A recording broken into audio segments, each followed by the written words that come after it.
This is the moment we've all been waiting for the thousands in attendance and the millions watching around the world. Let's get ready to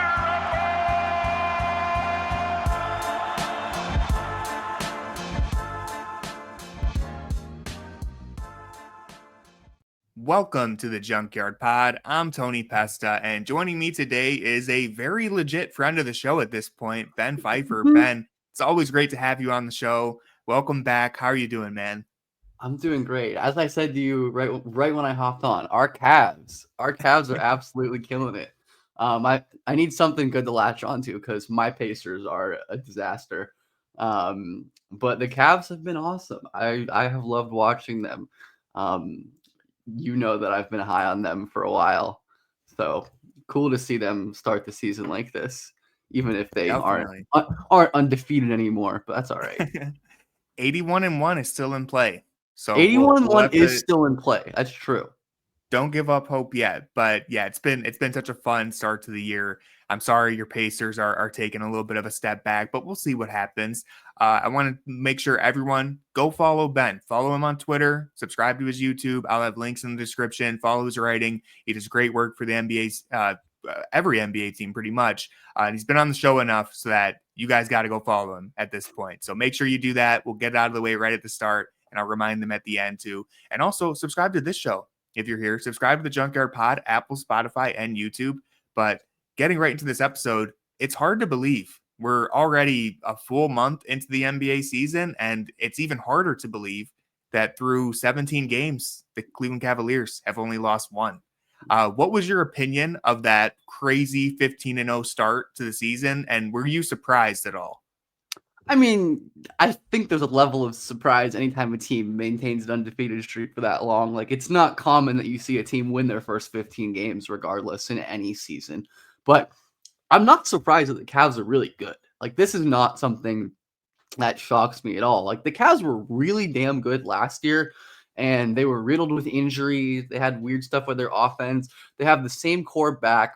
They have a new, much better coach, as I think we talked about in the offseason whenever I was last here about some of our optimism about Kenny Atkinson, and I think that optimism has been rewarded. He has done wonders for the Cavs in their offense, and the defense, while hasn't been statistically as impressive as it has been the last couple years, they still have Jarrett Allen and Evan Mobley, Okoro and Dean Wade, who are critical to their defensive success, have both missed a good amount of time. I really am very, very happy with how the Cavs are. And I think this formula, assuming good health, of course, because that seems to prop up for them, towards the end of the season. Of course, we'll see what happens. But if they can go into the playoffs with their core four healthy and enough of the role players, just not having that roster gutted like it was last playoffs where you were just trotting out whoever on the wing, Marcus Morris or oh man. But that was quite an experience. This Cavs teams that they're humming on offense. Mitchell and Garland are both playing like all NBA players. Mobley is taking the leap that we kind of wanted. Allen is still awesome. Ty freaking Jerome, like, oh my goodness. Ty Jerome. That's something breakout. That I could never have predicted. Yeah, I mean, that's the thing that I've been saying a bunch is that we were hoping at least, one or two of those things would happen. Garland has a bounce back. Mobley makes a leap. The bench looks better. It's all happened. It all happened. And so I'm sure, listen, I was saying it when they were 4-0. I said it when they were 6-0. I kept saying it. Like, eventually things are going to go wrong. There's going to be a stretch where they drop 2 out of 3 or something, or maybe even worse than that. So far, that hasn't happened. But I'm waiting to see what they'll look like when they have to respond to some adversity. But so far, that hasn't been the case. And I'm glad you hit on the defense, too, because that's something that I really want to see where that ends up landing, because they were top 5 in defense, I believe, for the first maybe 2 weeks of the season, maybe even the first 3 weeks. Once Okoro, Wade, and Levert went down, they've kind of not plummeted, but they've dropped quite a bit there. So I'm interested to see if Kenny Atkinson can have them playing elite on both ends of the floor. Given their health, some of their health stuff, losing a couple of their key defenders. And I was also looking at this earlier. I believe they're like pretty unlucky when it comes to their opponent 3-point percentage. I'm pretty sure they're towards the bottom. I'll actually pull it up right now. Yeah, according to Dunks and Threes, opponents are shooting 38% from three against them. That's the second worst mark in the league. And opponent 3-point percentage is majority luck based. It's very difficult to control how well your opponent shoots from three. You can control how much they shoot and where they shoot from, which the Cavs, the Cavs are middle of the pack in terms of how many threes they give up. They don't have a particularly like outstanding defensive philosophy in my eyes in terms of like where they particularly their shots. It's just like you've got Evan Mobley and Jarrett Allen. You can funnel guys into these guys. Just the perimeter players are going to do well enough. So that's the potential optimism for the defense rebounding. It's like teams are making way more shots against them than you'd expect. And Mobley's been amazing on defense. Allen's been amazing on defense. I think Mitchell and Garland have both, especially Mitchell, I think has been quite good on the defensive end this year. He's been really locked in all of my viewings and making things happen with his length and his quickness. So I definitely believe in this defense long term. Just as when you have two anchors, let alone one that you can just rotate and never have one of those guys off of the floor, it's really incredible. And then, when the matchup dictates, you have both of those guys and just nobody can score or do anything. Yeah, it's such a luxury having the two of those guys. I want to highlight some differences from last year's Cavs to this year that I pulled. So right now they're currently leading the NBA in points per game. They were 20th last season. Never really been a great offensive team under JB. He did establish the core fundamentals of their defense, but clearly a big leap in terms of their offensive production. They're 12th in pace right now. They were 24th in pace last year, dead last the year before that, and 25th 3 years ago. So this is a huge jump in the way they're playing. They're playing a much faster brand of basketball. One of my other main kind of positive points for the differences and what Kenny Atkinson has done is how well he's unlocking the Mobley-Allen pairing. Something that we've talked about plenty, that people have talked about forever, like how sustainable is Mobley and Allen, long-term together? Are they both your long-term building blocks, or, are they going to have to move Allen or someone at some point? I still have my thoughts about that, but they've done a great job to start the season. I'll read you off some stats. According to PBP Stats, which is a wonderful resource, when Mobley and Allen have shared the floor together, Cavs have a 10.6 plus 10.7 net rating, 124 offensive rating. And if you go to that same query from last year with Mobley and Allen on the floor, in their minutes together, the Cavs had a 114.8 offensive rating and a 1.4 net rating. So just like the baseline of competence has really been raised, and largely that's due to, I think, Mobley's growth and empowerment as a ball handler, as a perimeter guy, which is more Mobley on ball in these lineups means less of those two clogging up spacing. And I think even when those guys are off ball, Atkinson is utilized off ball motion and both those guys as screeners in thoughtful ways. So that's going to be really huge for their, this core's long-term viability. And like I said, I'm not so fully sold on what this looks like, but the returns, 16, 17 games into the year have been really encouraging. Yeah, and I'm glad you brought that up, because that's actually a perfect way to bring up a stat that I pulled today, because honestly, just heading into this, I thought that when I'm watching the Cavs, it seems like the offense is way more dynamic. It's way more inclusive. So I'm thinking their pick and roll usage is probably down from last year because they were really high. But I went ahead and looked, and this surprised me. They're actually running more pick and rolls this season. They've jumped to second in frequency after being 10th last year. But the key there is what you kind of mentioned with Kenny Atkinson unlocking the two bigs. Last year, they were the 11th worst team in pick and roll points per possession. This year, they're the third best. So that's a huge jump. And I think that's the underlying theme of this whole season, is that Kenny Atkinson is getting something special out of his guys on that end of the floor. And he's unlocked. When you have two dynamic guards and two elite bigs and you're the 11th worst team in pick and roll, that's not great. Kenny Atkinson has unlocked that. And part of it is making the two bigs work. And another part of it is having other guys set screens, like Craig Porter setting a bunch of screens, Okoro, everyone's involved. And it's a way more dynamic offense. It's not as static or predictable. The guard screening is like one of the trends du jour in the NBA right now. And Atkinson is living in that world. I remember when I started covering the league in like 2018, even 2019, like there were a couple teams that would run like the little ghost screens with guards in early offense. Like the Pelicans did it a lot under Alvin Gentry. And I'm like, this is so cool. Like this is such a cool thing that, like they'd have Jrue Holiday screen for Lonzo Ball. And now it's like every team under the sun is doing it because it works, because it's a really effective way to force the defenders that you don't want in the action to be in the action. And the Nets have done that really well with Jerome as a screener, with Merrill as a screener, and all of these guys.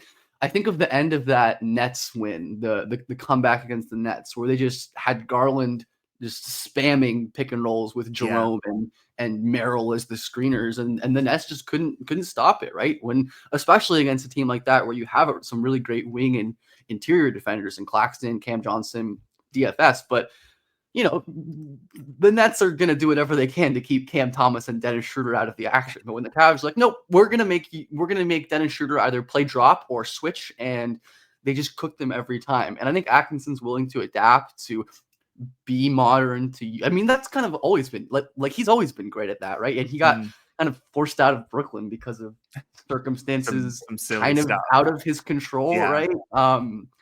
And I think the Cavs have definitely stumbled into a really, really excellent coach. Like vibes seem great. I'm very happy with pretty much everything Cavs so far. I don't have a ton of complaints, honestly.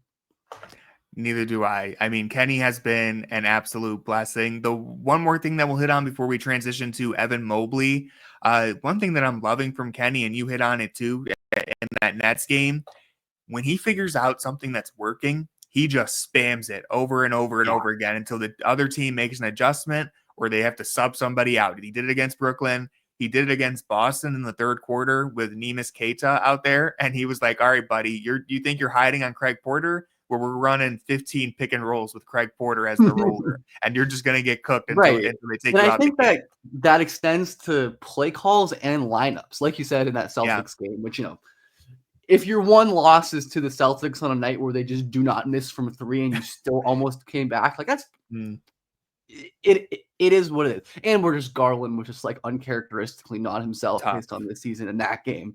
But again, going back to the Brooklyn game, like they closed that game without Allen or it was I think it was without Allen. Wade at the 5 for a while, right? And then I think Mobley came in for the final maybe 2 minutes, but they played like, a long stretch. It was like Garland, Mobley, Jerome, Merrill, and like LeVert, I think, if I'm remembering. Or it was an unconventional lineup they closed with, without a couple of their quote unquote best players and starters. But it worked because that was the group that was cooking. That was the group that was best matching what the Nets did. I think in that game specifically, Allen, like the Allen lineups were struggling for whatever reason.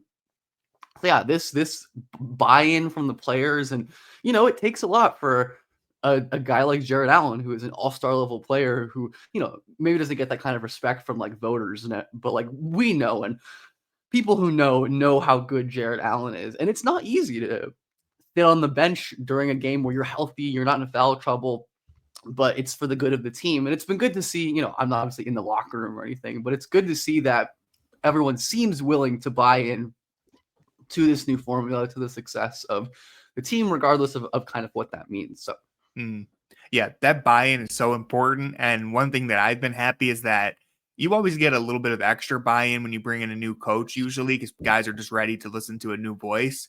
But when you have a game plan and a vision, and it starts off with you going 16-1, right, that gives you a lot of insurance. Listen to this guy. It's like if things go wrong later in the year, they're gonna be a little more willing to listen to Kenny because of how good it started.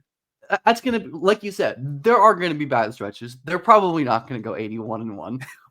I mean, if they do, you can clip this and dunk on me all you want. Yeah. I think that's going to be an interesting point to kind of watch for. Is like, how is this team able to be resilient throughout these whenever they do hit a rough patch? Because that's it's inevitable. It's going to happen, and that's something I'll be watching for. We might not see that for a while. Cleveland is rolling right now, and they're hopefully going to get Okoro and Wade back healthy, consistently, and be even better. So who knows? But eventually they're going to have to work through some struggles. And I think based on everything we know so far, I have faith that they should be able to do it. Yeah. And Max Strus still hasn't even played yet. So there's more to That's this right. team I that can be completely forgot unlocked. about that. It's That's crazy. crazy. He's like a dream fit for this offense right now. So I can't He wait. was great. He was huge for them last year in unlocking Mhm. lineups. I thought Bickerstaff did some good stuff when it came to like using Strus as a ball handler and unlocking Yeah. him in some lineups that he maybe didn't get enough credit for. That I feel like Atkinson is going to get credit for all the cool shit he's going to do with Max Strus, Mhm. as he should. But Yeah. Yeah. JB really did his best. It's just Kenny's a whole different offensive mind. I have been a long time JB defender, and I still am relatively. But like Atkinson's just a totally different level of coach, and it's cool to see. For sure. But we got to talk about our guy now. We've gone 15 minutes without really diving into it. Evan Mobley. He's having the best start to a season of his career. Per 36 minutes, he's actually averaging the fewest minutes of his career so far because the Cavs are just blowing out teams. So that's why I'm using per 36. He's averaging a career best 21 points. He's been utilized in a brand new way within the offense. So I got to know, what are you seeing from Mobley this season that's impressing you? Oh, it's so beautiful. It is so beautiful. This is the Evan Mobley that we hoped and prayed for. All of the numbers, like we say, suggested career high in efficiency, near 65 true shooting on 21 points per 75 possessions, taking almost 9 shots at the rim per 75. His 3-pointers per 75 are up. He's quietly turned into a pretty efficient shooter over the last couple years, right? Like, yes, he's probably never going to be a high volume guy, right? But just looking at last season, right? Or these last 2 seasons, he's 33 for, I believe, what is that? 33 for like 88 from 3. Like the sample's definitely growing in terms of him being a solid shooter. And 3-point percentage takes forever to stabilize, but it's good to see regardless that Mobley has been such a force and a difference maker for this Cavs team. And like we talked about, it does start with Kenny Atkinson's deployment of him, empowering him to bring the ball up like whenever he gets it on a rebound, or a block, which he gets plenty of, obviously. I've loved some of the like inverted pick and roll stuff they've done with like Jerome or Mitchell or whoever as a screener. His chemistry with Allen is as nice as ever. And yeah, like he is on ball more than basically ever. His usage rate is up. NBA RAPM, which is a cool stats website, has an on-ball percent metric that he is career high 15% as opposed to 12, 11, and 12 in the other years of this season. And he's just been a phenomenal player all around, right? His defense has been still incredible. Like he's holding opponents to 9.2% less efficient shots when he's contesting at the rim versus other guys. And lineup data is obviously fickle, but opponents are shooting just in general 5.9% worse when Mobley's on the floor, and the rim frequency drops a lot as well. And lineup stats are fickle, but I think that the eye test kind of corroborates all of this, that Mobley has really been working his ass off as a driver. And the kind of stuff that we've talked about in the past, right? With what we saw in that Celtics series, with Mobley as a 5-out hub and using him as a driver and a face-up guy more than a post-up player. Like that's all paid dividends. And he's still doing some post-up stuff, but it really has been a lot more perimeter-oriented game, a lot more of playing to Mobley's strengths. And that was the whole thing with bringing in Atkinson, right? It's like,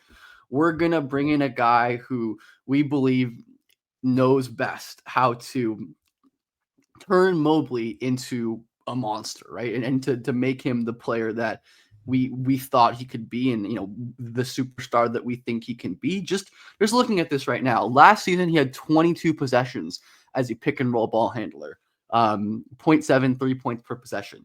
This season already, he has 24.88 points per possession. So just like all the numbers back up this kind of change in usage for him. It's been awesome to see Mobley blossom into the creator that he's become. And I think most critically, like his strength development is so clear. Like he is punishing mismatches like he really never has. Like he has just been. It's like, oh, you put a small guy on him, he's going to go right through your chest. Like, and that hasn't been the case with Mobley throughout his career consistently. But this year, that's been more consistent than ever, and that's reflected in all of his scoring numbers. For sure. And you brought up some great stats there. It definitely matches the eye test. He's just being used like a modern NBA player. This is kind of the developmental path that you would want for him. And I still think we're only scratching the surface. Like, I still think he's had some games where he looks a little awkward because he's getting all these reps, and eventually he's going to get more comfortable. He's going to be a really difficult player to handle if he does get more comfortable. One more number about his interior scoring. So he's actually shooting worse in the restricted area than he was last year, slightly. Last year, he shot 77% from 0 to 3 feet, according to Basketball Reference. This year, it's 74%, which is whatever. But the big jump is, yeah, the big jump is his frequency, right? Last season, 46.4% of his shots came in that 0 to 3. This year, it's up to 52.8%. And this number has actually increased every year of Mobley's career. It was 36% as a rookie, and now it's up to 52%. That's the kind of progression you want to see for a player who has always had the tools to be a monster interior scorer, but didn't have the strength or the balance or just the ability to handle NBA physicality. But now it's year 4, and Mobley has become this guy who can be a strong mismatch creator. And yeah, I mean, I don't think he's going to have like the gaudy counting stats probably ever in this iteration of the Cavs just because of how many mouths they have to feed, but he doesn't need to. Like Mobley on a permanent basis has been like one of the best bigs in the league. I think he's clearly an all-star level guy, especially in the East. We're like, who are the other bigs in the East that are going to be competing with him? Like I was thinking about this the other day. He's not going to play probably. Like, so you got a spot there.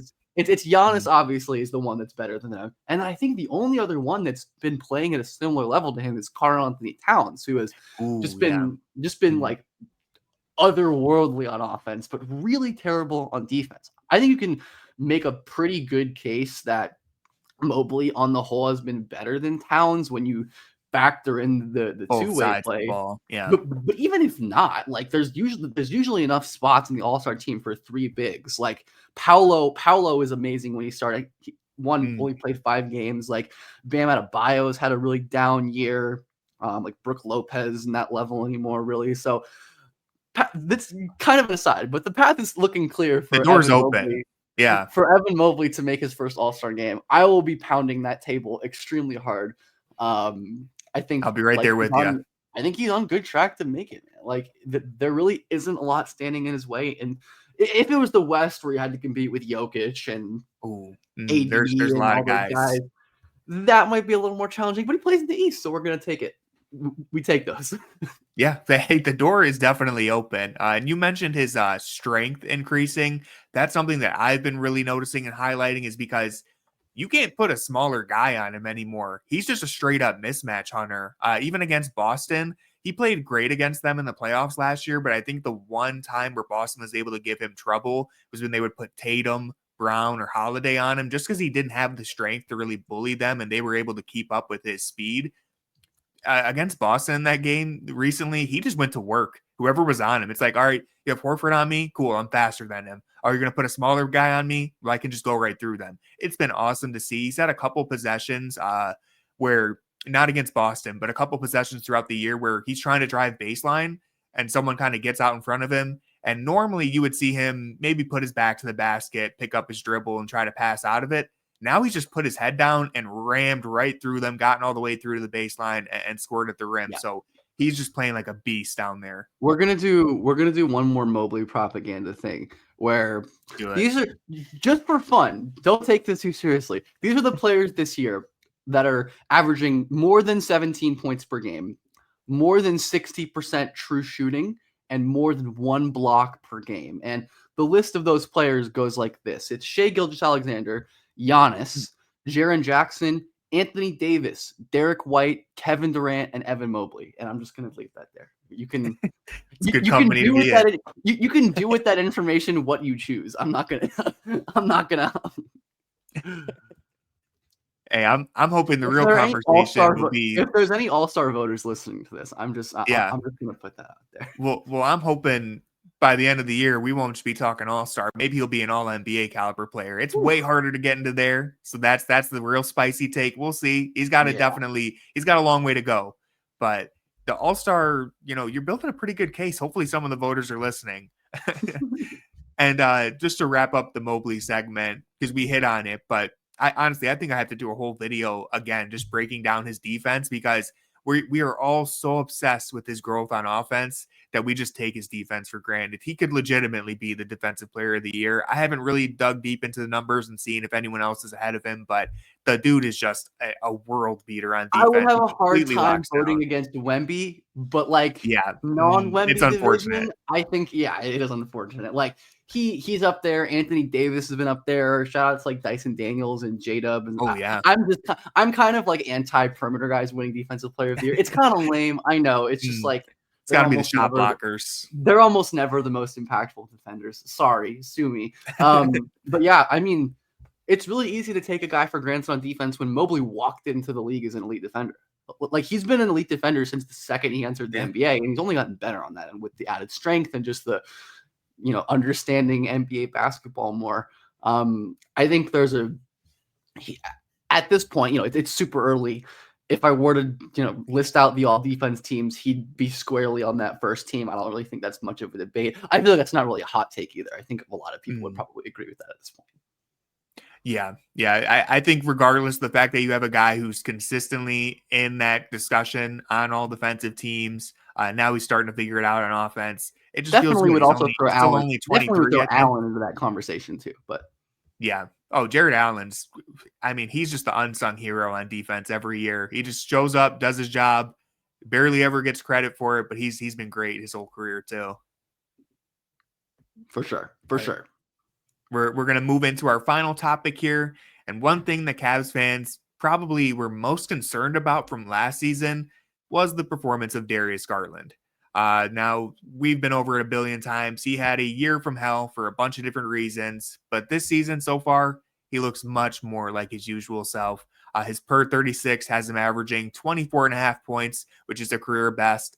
He just barely fell out of the 50-40-90 club after his stinker against Boston. You shoot 3 for 21. That'll mess up your splits for a little bit, but he's still at 49, 43, 94. So it's still possible he could make it there. The interior finishing has been unbelievable to start the year, just compared to like his recent seasons. He's taken such a leap in terms of beating the drop. Again, Boston really had his number, but every other game he was great against the drop, great Celtics, getting to the rim. We can give him grace. Yeah, one thing that Kenny Atkinson said recently is that he liked that DG stayed aggressive in that game, and I did too. 3 for 21 is going to look bad no matter how you try and shake it or twist it. Maybe unloaded the clip a little too much, but like a little bit. He could have saved a couple of those, but it's still a sign of growth to me that he was aggressive, because that's what it's going to come down to, beating the drop. He's shooting 43% from three this year, 48% from mid-range. Like you would expect in an average game against that kind of defense that Garland's would be okay, and you'd hope in a 7-game series it normalizes. But sorry for interrupting. No, you're good. I was gonna let you cook. I just was gonna ask, are you in on the Darius Garland redemption season? Do you believe that he's coming back? Okay, so the Boston performance, I've always been a Garland guy. Like his season was pretty brutal last year. Just looking at it a little bit deeper, pull up threes this year.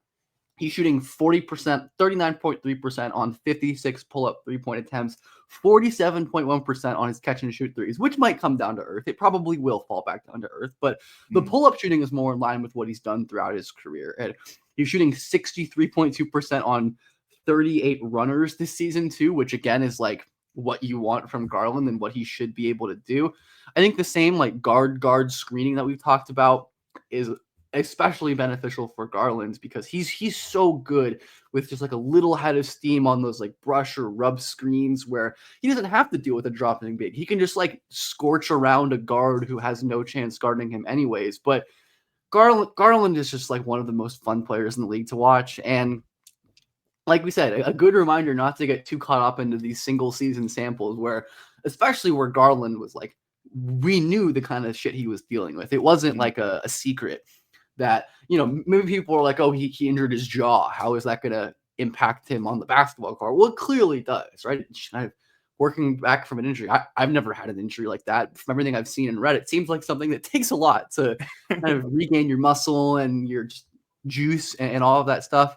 I also think that we should give some credit to Kenny Atkinson here as well for the way that he's unlocking Garland. Going back to NBARIPM.com, that on-ball percent metric. Garland at 32% of his possessions on ball, according to them. Last 3 seasons, it's all been above 40. And I think that tracks with the eye test, right? That especially when you have other guys like Jerome and of course Donovan Mitchell, Mobley handling more, that's going to open up easier opportunities for Garland. And he's, at least in my mind, getting a lot of pretty easy opportunities to shoot, to drive, to play off of the catch, which is of course going to be great for boosting a guy's efficiency, but also boosting his confidence, right? It's like you see a couple easy shots off the bounce go in, then you start cooking off the dribble. And of course, Garland has been cooking off of the dribble, like his pull-up shooting, the one like clutch step back 3 he hit against I think it was AJ Green in that Bucks game. He just shook the hell out of him. He had another crazy one against Steph in the Warriors game.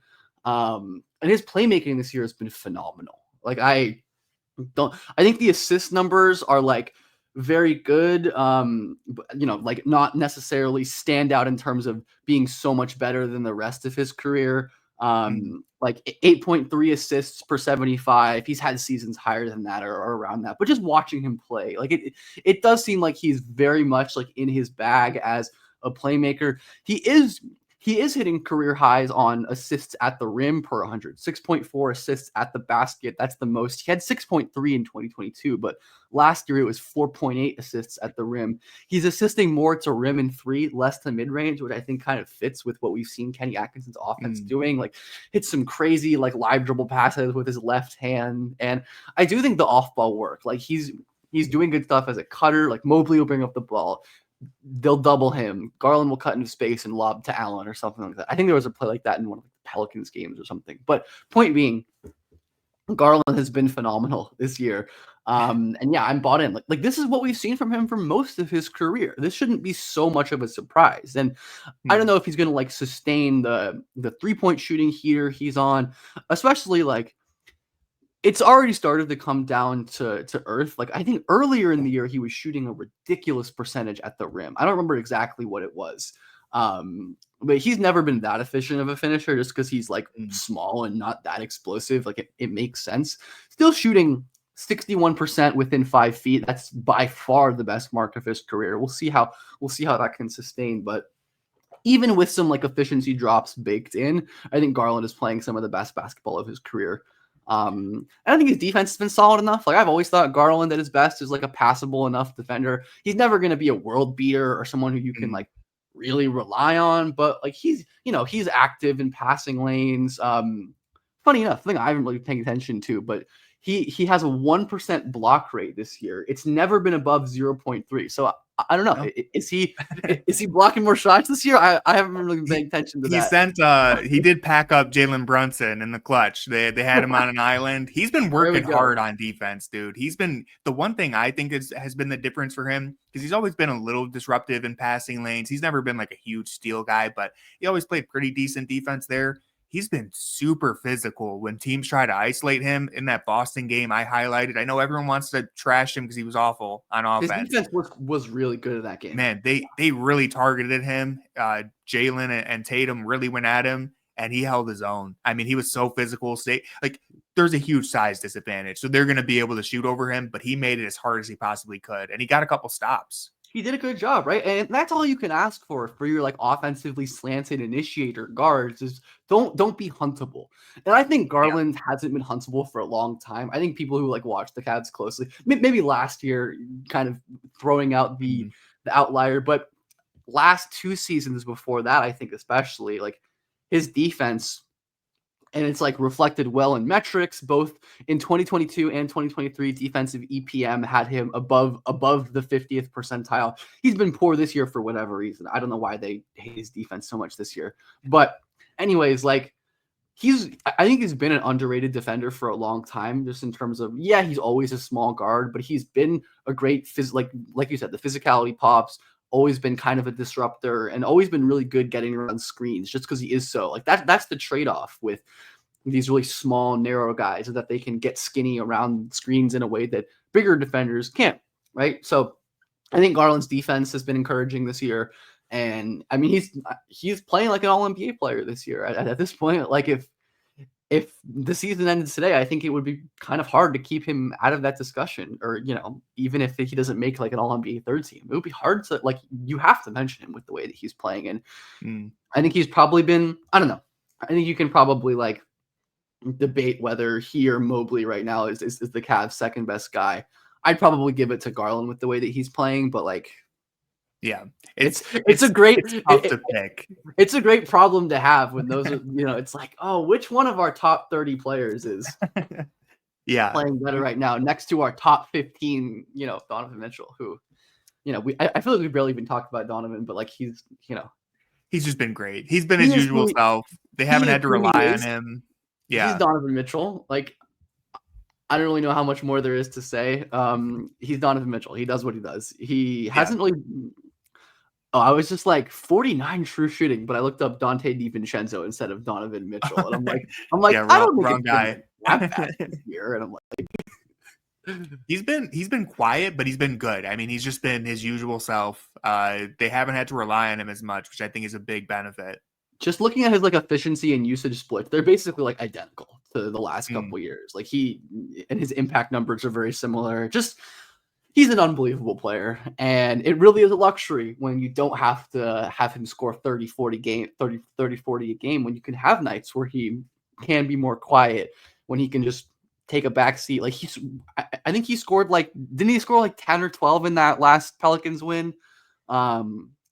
Yeah. That. The Pelicans were super injured, but still, he basically went out there, played 20 minutes, got his points, and he had obviously, some of this is blowing teams out. He had a pretty quiet scoring game in the Warriors game too, right? I think. Everyone was just burying threes, so he was like, "I'll take the night off, I guess." Ty Jerome was going crazy. Garland, Okoro hit 4 threes in that game. It was wild, dude. One more aside. So I've referenced EPM a couple times, estimated plus minus. In my opinion, the best all-in-one metric. And they released their season-long EPM, so just not their new formula is predictive, but this is not predictive. This is just kind of explaining what happened last time. And do you want to guess who? Have you seen the EPM stuff, Tony, at all? I have not looked. So this is all. So I'm locked in.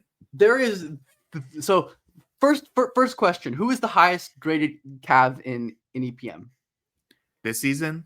Yeah. Ooh, I'm worried it might be a weird one. Is it Dean Wade?